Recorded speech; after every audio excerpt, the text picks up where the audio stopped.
All right, we're back with little Penny. In the last two videos, I showed you how to insert armatures into her arms and into her legs. So she's done with that. And also how to open the eye sockets and set her little eyes. So that's done and has cured. So now I'm going to show you how to finish off the mouth. We did open the mouth and flood it in the eye opening video. So if you didn't see that one first, you might want to go watch that one first. All right.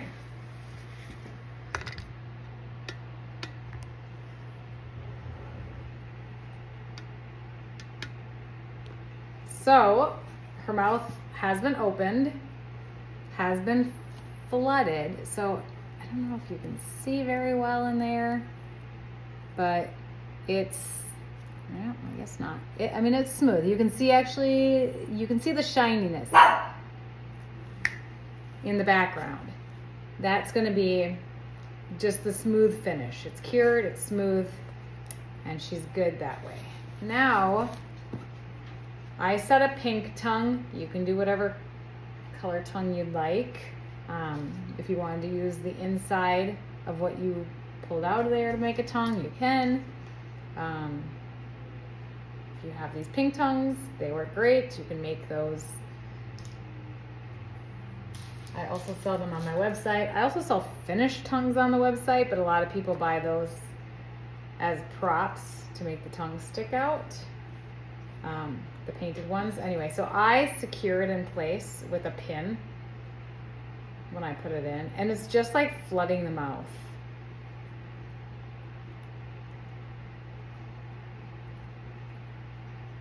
I don't flood the mouth with the tongue in because otherwise it will just get all over the tongue and it will basically seal it down. So that's all you would do. Then you would put a little flood of silicone in there. But I'm gonna fix her lips in this video, I think, because that's pretty self-explanatory. There's really nothing else to it.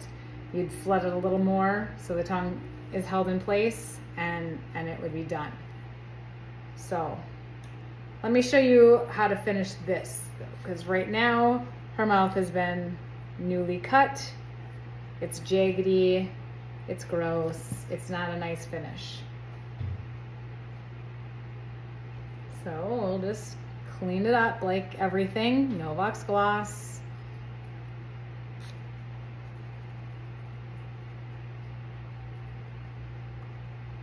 Get it all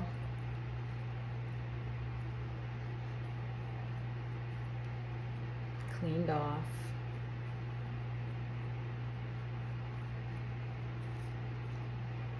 And then I'm going to use my cuticle scissors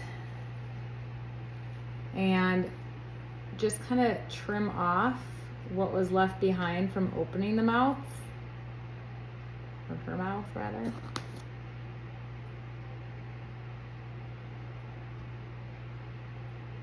I like to leave a bigger lip on my silicone dolls. I find that they're a lot less fragile with a nice thick lip. You'll only see that much. The rest is going to be inside the mouth. But especially for people who like to put the pacifiers or bottle nipples in a mouth, you don't want your corners thin. You don't want the lips thin. It just leads to tearing.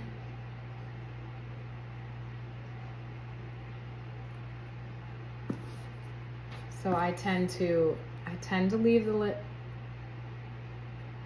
pretty big. But like I said, you won't see that aspect of the lips. It's all there on the inside. So I'm just trimming it away to make it as flat as possible with the scissors first.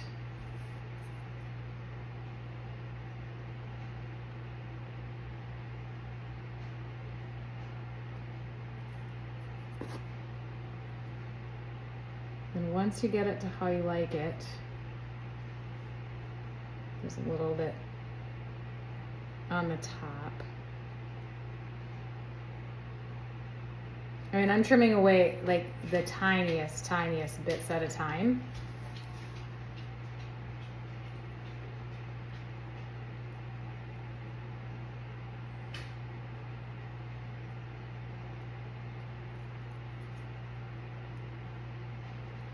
All right, I have it pretty even.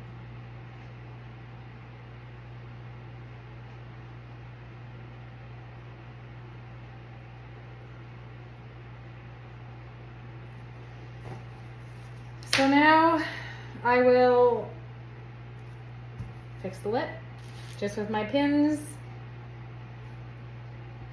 Hold the mouth open with pins. These are just your typical push pin.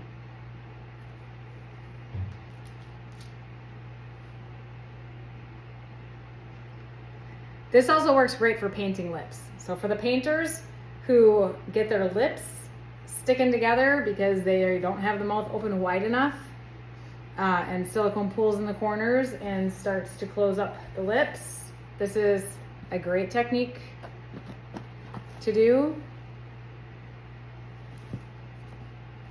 It cures quicker and it will be a smoother finish.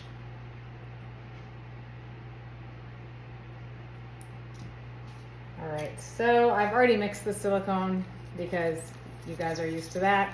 If you've gotten to this step, you know what you're doing there. Equal parts A, equal parts B. I'm not slacking this part. I don't need it to slack. I'm just using a tiny amount anyway. This is almost going to be like if I were painting a baby. But I do thicken it with the thigh wax.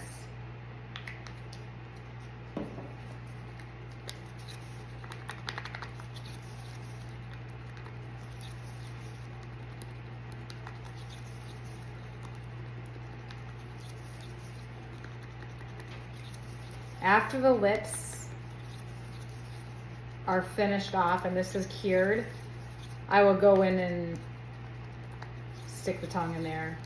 I don't use Silpoxy on my dolls at all with anything. I always use part AB platinum silicone. So this is EcoFlex. You can use Psycho Paint. If you're a painter and you want to do a few of these little steps, the clear A and B. Psycho Paint works. I mean, you could use so many paint systems.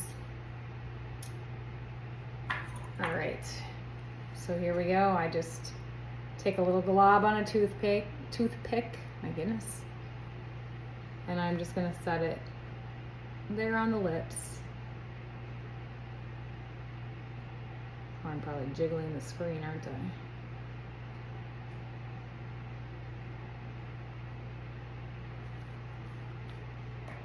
There's really, I mean, that's really it. There's not a whole lot more to it. You can use a paintbrush for this part. You can use a toothbrush. You can use your finger.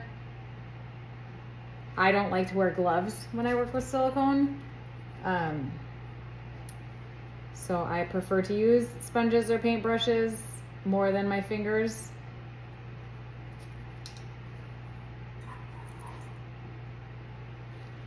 I'm gonna go in and just kind of clean up the inner lip part.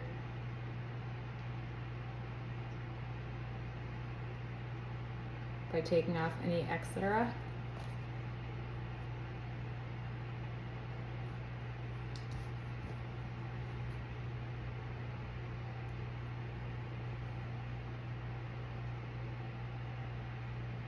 And you can always do this stage, you know, 2 or 3 times.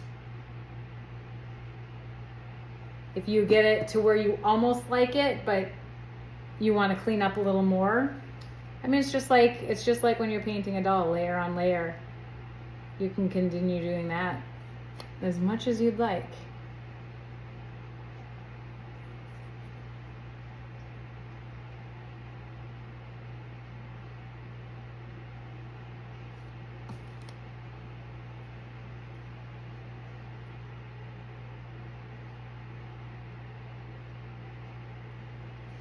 There we go.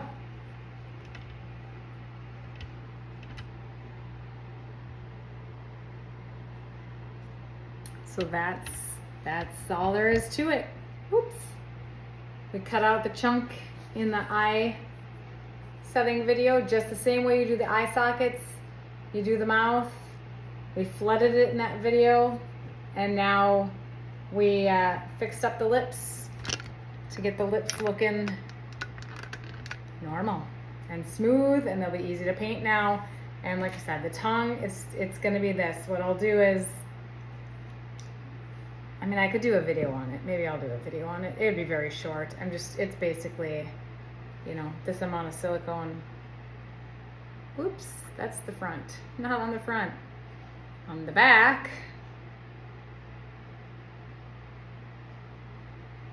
and then I'm gonna put that in the mouth, held down, depending on the doll. So now some dolls, I'll do the whole thing. Especially if it's a drinking wet. All my drinking wet dolls, the entire tongue is pressed down because I don't want any liquid or water or anything. Hopefully everybody's just using water if they have a drinking wet in their dolls.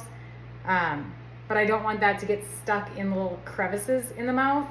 But if you want the tongue loose, just at the, you know, at the tip there and push it back. You can also put it in, flood it a little bit. You can use it on a toothpick. I mean, there's multiple different ways. I mean, no way is the wrong way. And even with these videos, like everybody does stuff a little differently. I'm not saying like, this is how you have to do it. This is the right way. This is just the way I do it. This is what works for me. This is what, in being and working with silicone for 12 years, this is where my path has led. These are the products I use. These are the steps I use. I feel like I get my dolls out relatively quickly. I feel like I don't have a whole lot of work to do on them. You know, the armatures for a lot of people are a scary thing to attempt. I find them pretty easy. I guess I've been doing it so many years though that I'm just used to it. But if there's anything else you guys want me to touch on, I don't really paint down here in this room. It's a harder room to paint in. So I'm not sure if I can show videos on painting. I could. There's a lot of tutorials on silicone painting. I mean, it's kind of all the same. It just comes down to what colors you're mixing together. I wouldn't be able to do casting videos. My casting room is in a different area, and it's quite hectic in there. So I have a little too many molds right now. But yeah, I mean, tips and tricks. This is kind of the final stages in silicone. But the nice thing is, like, the painters, all of you who paint, who might not know how to cast dolls or might not have the steps to do that, I hope these help. Whether it is you want to put a different size eye in, you can do this. Like, I could technically take these 18mm eyes out, put it down there. I could take those out and put smaller ones in if I wanted to. If I wanted bigger, which I wouldn't do on her, sometimes you can do it if you have like a borderline. It could take 20 or it could take 18. I usually don't go up. I would usually go down because the socket, over time,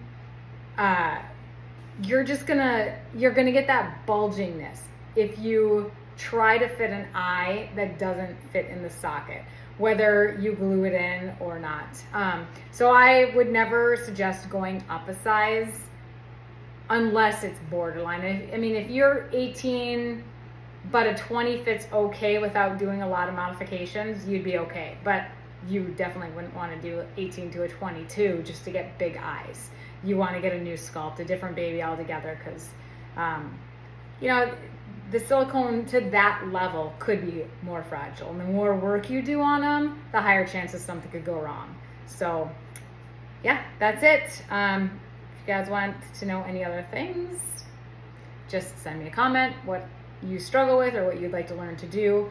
I could do seaming. I guess I could do it on a smaller doll. I don't have another one of Penny right now, and hers were already done when I started these videos. But I could show you that if you'd like. All right, bye.